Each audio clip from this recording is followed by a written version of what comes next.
Hello friends, today I am going to share with you the 3 valuable tips which can really help you excel in the IELTS essay writing task. First tip that I am going to talk about is plan and organize your essay. Before you start writing, take 10 to 15 minutes to plan your essay. Identify the main ideas you want to present and the order in which you will write them. Create a clear and concise outline in your head that includes an introduction, body paragraphs, and a conclusion. A well-structured essay, with a logical flow of ideas, is easier for the examiner to follow and assess. Second tip is to always focus on task response and coherence. What I mean from focus on task response and coherence is pay attention to the task and keep your writing clear and organized. Talk about what the essay question asks about, and stick to the main idea. Make sure you cover all parts of the question. Do not talk about things that are not related or important. Use words that connect your thoughts and help them flow smoothly. This will make your essay easy to read and help the person grading it understand your point better. Next tip is to use examples and evidences to make your points stronger. You can make your ideas more convincing by giving real-life examples, facts, or even stories from your own experiences. For example, if you're talking about why exercise is important, you can mention research that shows how it improves health. Or you can talk about how you felt energetic and happy after exercising.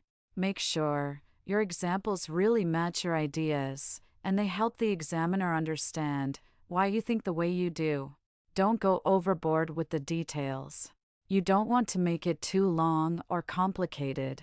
Remember that quality is more important than quantity. Now I am going to share with you 10 sample answers that you can watch and get familiar with the style and language used in essay writing tasks. Our first topic is: Many students take part-time jobs while studying in universities.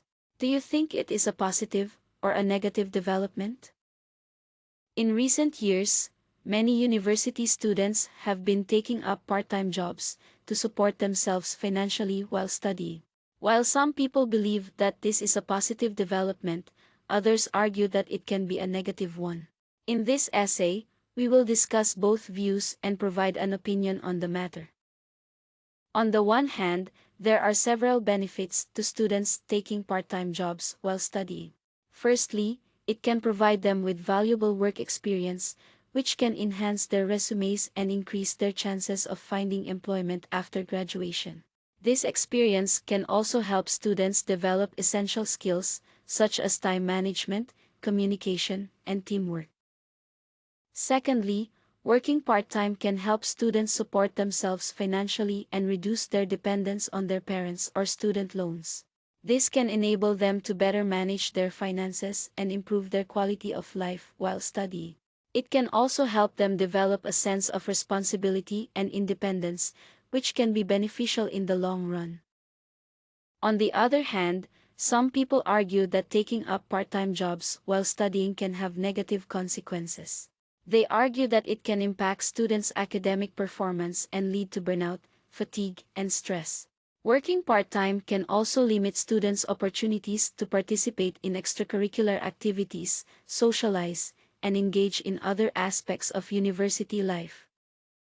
In my opinion, taking up part-time jobs while studying can be a positive development, but it is important to strike a balance between work and academics. Students should prioritize their studies and ensure that they are not compromising their academic performance for the sake of earning money. They should also take steps to manage their workload and prioritize self-care to prevent burnout and stress. In conclusion, taking up part-time jobs while studying can provide numerous benefits to students, including valuable work experience and financial independence. However, it is important for students to be mindful of the potential negative consequences and take steps to manage their workload and prioritize their academic and personal lives. With the right approach, working part-time while studying can be a positive and rewarding experience for university students. Thank you for watching. Our next topic on the video is Employers sometimes ask people applying for jobs for personal information, such as their hobbies and interests, and whether they are married or single. Some people say that this information may be relevant or useful. Others disagree. Describe both these views and give your opinions. Employers often ask for personal information from job applicants, such as their hobbies, marital status, and other details that are not directly related to their job qualifications. Some people believe that this information may be relevant or useful in evaluating job applicants, while others disagree. In this essay, we will discuss both views and provide our own opinion on the matter. On the one hand, some employers believe that personal information such as hobbies and interests can be relevant to the job.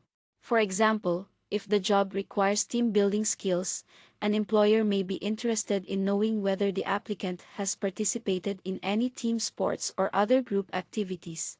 Similarly, if the job requires creativity or innovation, the employer may be interested in knowing whether the applicant has any creative hobbies or interests.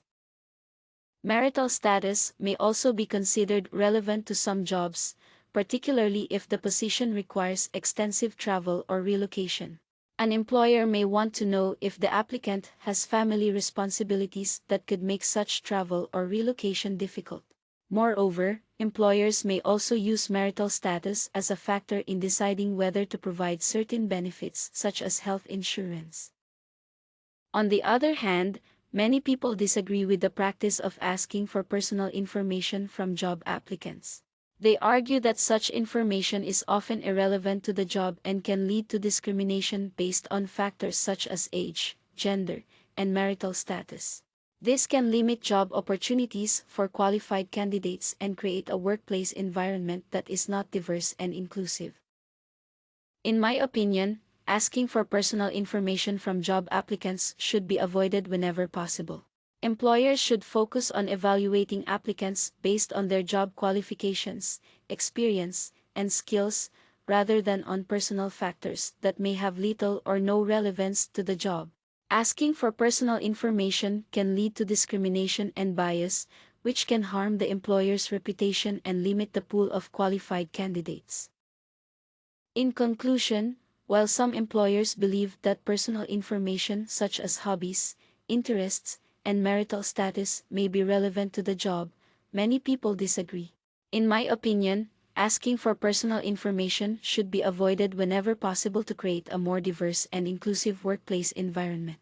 Employers should focus on evaluating job applicants based on their job qualifications, experience, and skills, rather than on personal factors that may have little or no relevance to the job. Thank you for watching. Our next topic on the video is Some people think that parents should teach children how to be good members of society. Others, however, believe that school is the place to learn this. Discuss both these views and give your own opinion. The development of a child's character and values is an essential part of their education. However, there is a debate among people about who should be responsible for teaching children how to become good members of society. Some people argue that parents should take the lead in teaching their children about societal values, while others believe that schools should be responsible for this task. In this essay, I will discuss both sides of the argument and then present my opinion. On the one hand, those who believe that parents should be responsible for teaching their children how to become good members of society argue that parents are the first and most influential role models for their children. Parents are responsible for instilling values such as respect, honesty, and empathy into their children. Parents can do this by setting a good example and teaching their children the importance of these values through daily activities such as spending time with family, doing chores, and engaging in community service activities. Moreover, parents have the advantage of being able to tailor their teachings to their child's personality, strengths, and weaknesses. On the other hand, others argue that schools should be responsible for teaching children how to become good members of society. Schools have a formal curriculum that includes subjects like social studies and civics, which can help children learn about their roles and responsibilities in society. Additionally, schools offer extracurricular activities that can instill values like teamwork, leadership, and sportsmanship. School also provides opportunities for children to interact with their peers from diverse backgrounds, which can broaden their horizons and help them develop empathy and understanding. In my opinion, both parents and schools have a role to play in teaching children how to become good members of society. Parents should take the lead in instilling values like respect, honesty, and empathy, while schools should provide opportunities for children to learn about their roles and responsibilities in society through the formal curriculum and extracurricular activities. Moreover, schools should also work with parents to ensure that their teachings align with the values being taught at home. In conclusion, teaching children how to become good members of society is a shared responsibility between parents and schools. While parents are the primary role models for their children and have the advantage of tailoring their teachings to their child's personality, strengths, and weaknesses, schools offer a formal curriculum and extracurricular activities that can help children learn about their roles and responsibilities in society. Ultimately, it is the collaboration between parents and schools that can help children become well-rounded and responsible members of society. Our next topic on the video is more and more people are working from home rather than at the workplace. Some people say this will bring benefits to the workers and their families, but others think it will bring stress to the home. Discuss both views and give your own opinion.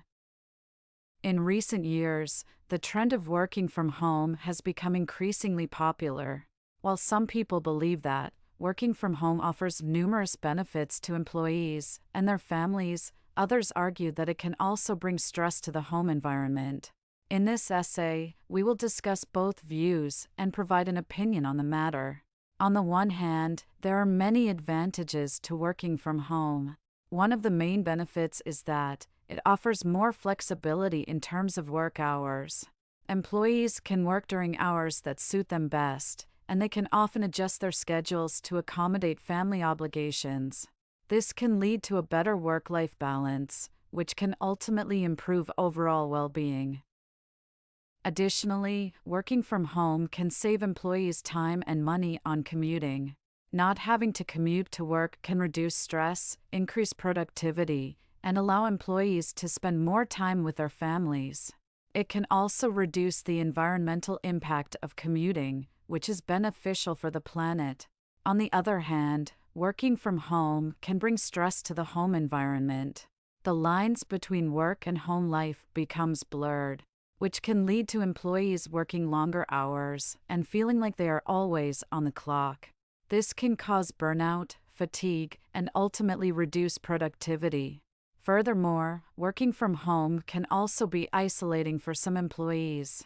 They may miss the social interaction and sense of community that comes with working in an office environment. This can lead to feelings of loneliness and isolation, which can ultimately affect mental health.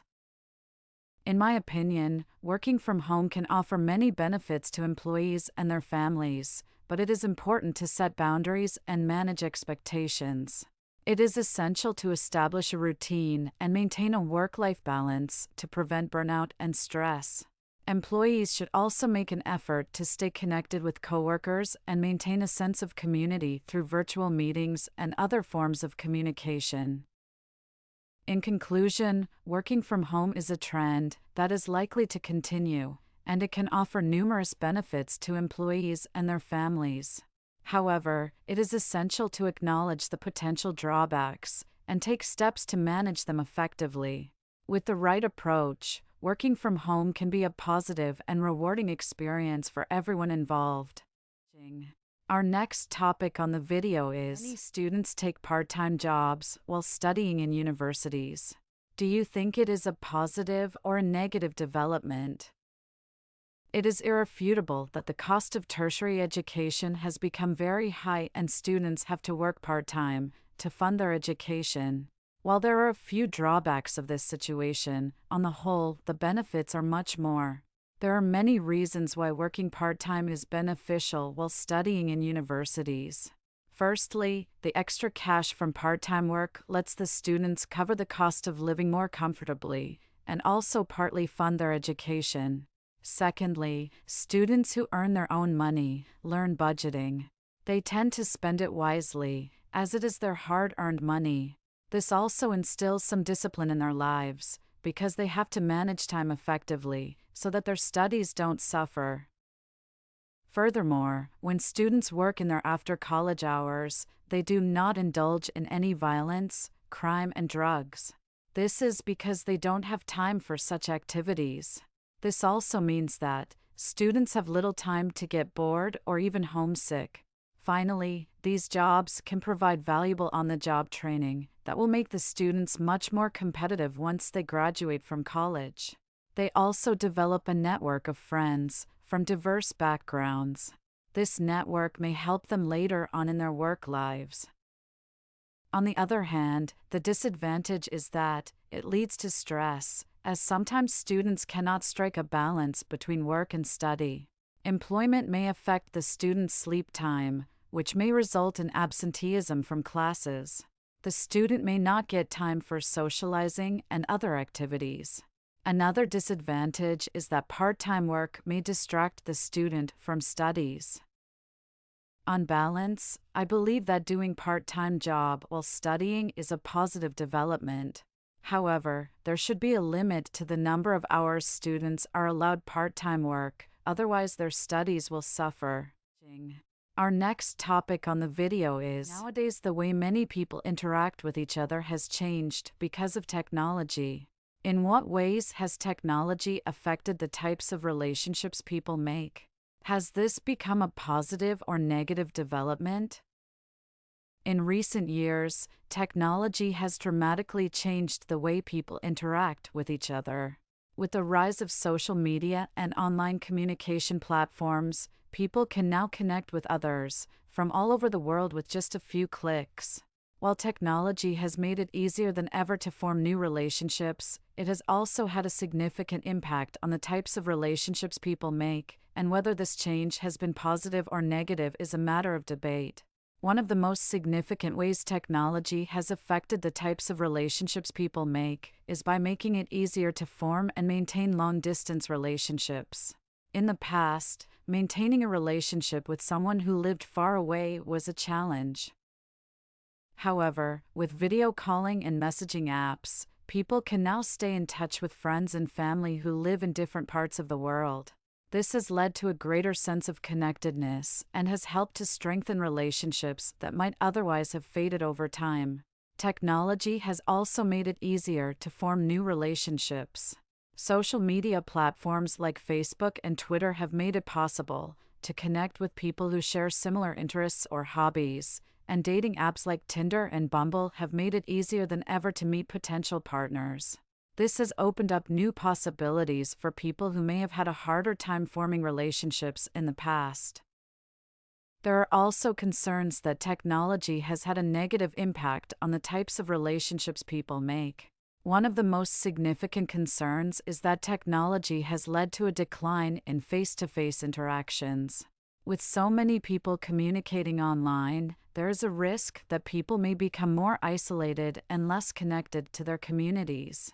This could lead to a decline in social skills and could make it harder for people to form meaningful relationships in the long term. Another concern is that technology has made it easier for people to form superficial or shallow relationships. Social media platforms and dating apps often prioritize physical appearance and image over deeper connections or shared values. This could lead to a situation where people form relationships based on superficial factors rather than genuine compatibility. In conclusion, technology has had a significant impact on the types of relationships people make. While it has made it easier to form and maintain long-distance relationships, and has opened up new possibilities for people to connect with others, there are also concerns that technology has led to a decline in face-to-face interactions and could be contributing to the formation of shallow or superficial relationships. Ultimately, whether this development is positive or negative, depends on how individuals choose to use technology and whether they prioritize genuine connections and meaningful relationships over superficial interactions.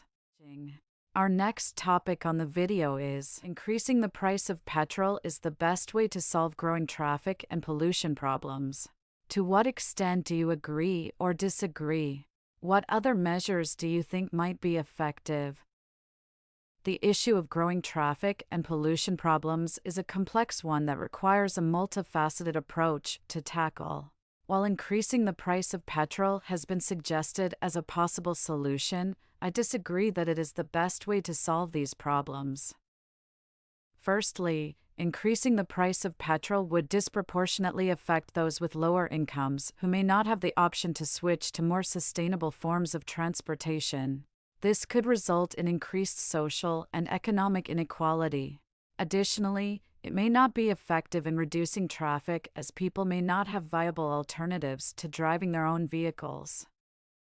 Instead, I believe that a combination of measures would be more effective in addressing the problem. One possible solution is to invest in public transportation infrastructure such as buses, trains, and trams. By providing a reliable and affordable alternative to driving, more people may be inclined to use public transport, thereby reducing the number of cars on the road and decreasing pollution.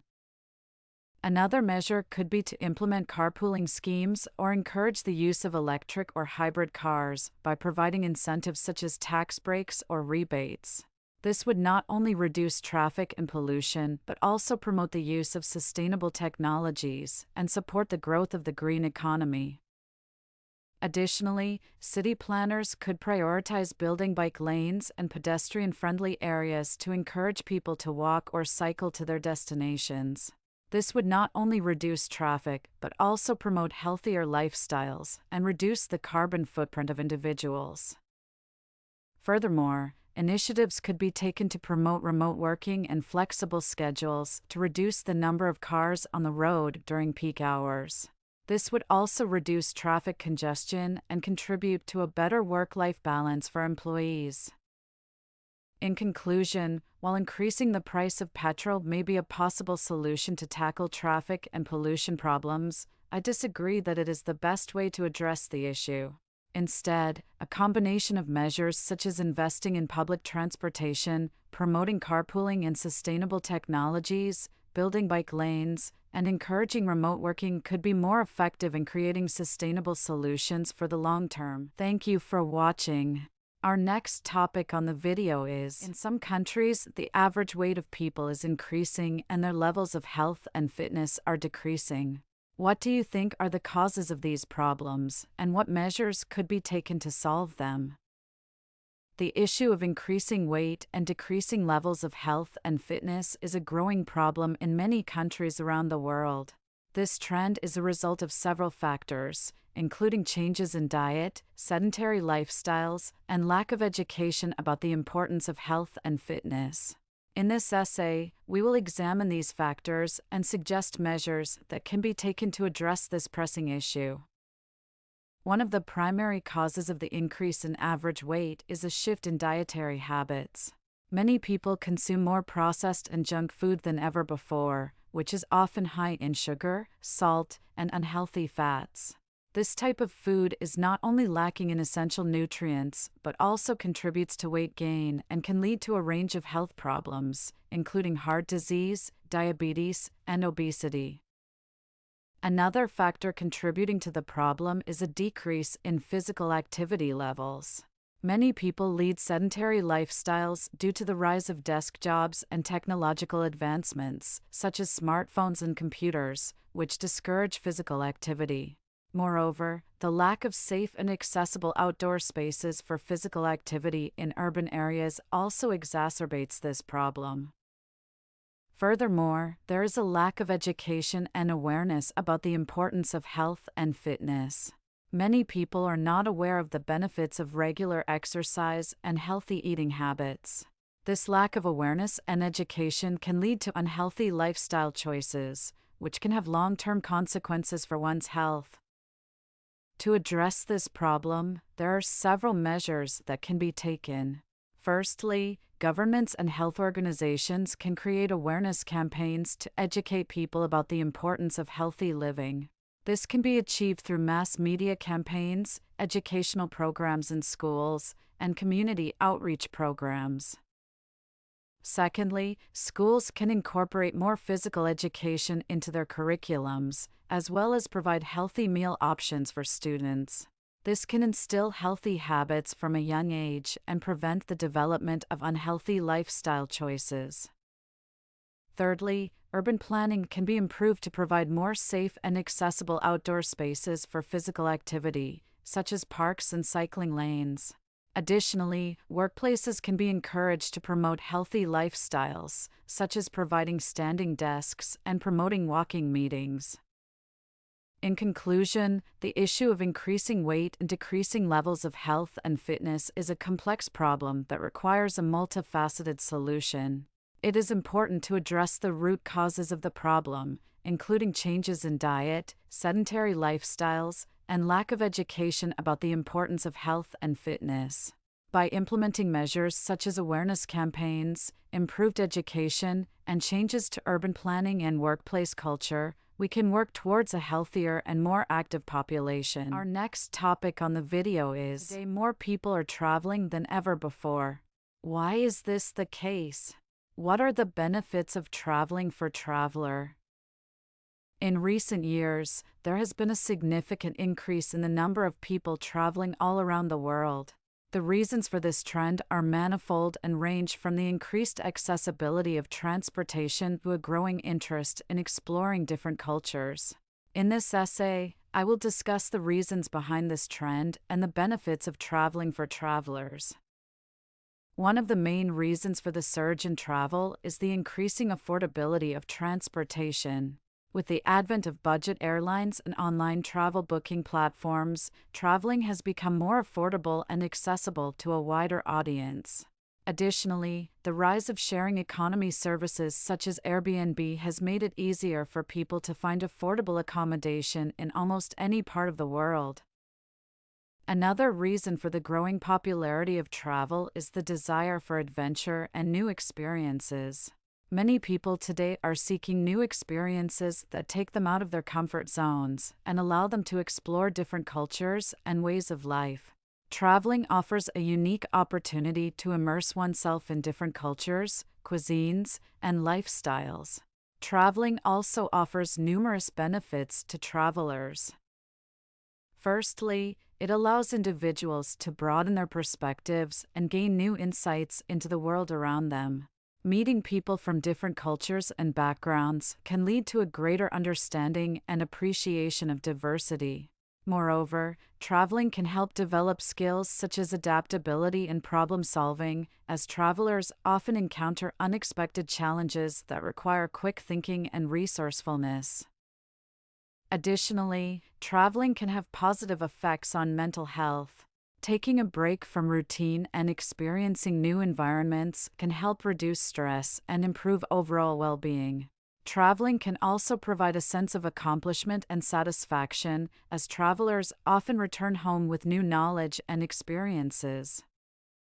In conclusion, the growing trend of traveling can be attributed to various factors such as increased accessibility and a desire for new experiences. The benefits of traveling for individuals are numerous, including personal growth, new insights, and improved mental health. As such, traveling is likely to continue to be a popular activity for individuals around the world. Our next topic on the video is: in many countries, there is a growing trend towards privatisation and deregulation. What are the advantages and disadvantages of this trend? In recent years, there has been a growing trend towards privatisation and deregulation in many countries. While proponents of this trend argue that it leads to greater efficiency and economic growth, opponents argue that it can result in negative consequences for society. This essay will examine the advantages and disadvantages of privatization and deregulation. On the one hand, privatization can result in greater efficiency and cost savings. Private companies are often more motivated by profit, which can lead to increased productivity and innovation. Additionally, privatization can lead to greater competition, which can result in better services and lower prices for consumers. For example, in the UK, the privatisation of British Telecom led to increased competition and lower prices for telephone services. Similarly, deregulation can lead to greater economic growth and innovation. By reducing government restrictions on businesses, companies have greater freedom to operate and pursue new ventures. This can lead to increased investment and job creation, which can have positive impacts on the economy. For example, the deregulation of the airline industry in the U.S. led to greater competition and lower fares for consumers. On the other hand, privatization and deregulation can result in negative consequences for society. When essential services such as healthcare or education are privatized, they may become less accessible to those who cannot afford them. Additionally, private companies may prioritize profit over social responsibility, which can lead to negative impacts on workers and the environment. For example, the privatization of prisons in the U.S. has led to concerns over the mistreatment of prisoners and the prioritization of profit over rehabilitation. Similarly, deregulation can result in negative consequences for society. When businesses are given greater freedom to operate, there is the potential for increased exploitation of workers and environmental damage. Additionally, deregulation can lead to increased inequality, as larger companies have greater resources to take advantage of the new opportunities. In conclusion, while there are certainly advantages to privatization and deregulation, there are also potential drawbacks to these trends. It is important for governments to carefully consider the potential impacts of privatization and deregulation before implementing these policies. Ultimately, the decision to privatize or deregulate should be based on a thorough analysis of the costs and benefits to society as a whole. Thank you for supporting us in our efforts to provide educative materials for learning English and IELTS preparation. Please follow and subscribe our YouTube channel and Instagram profile for such amazing tips and videos.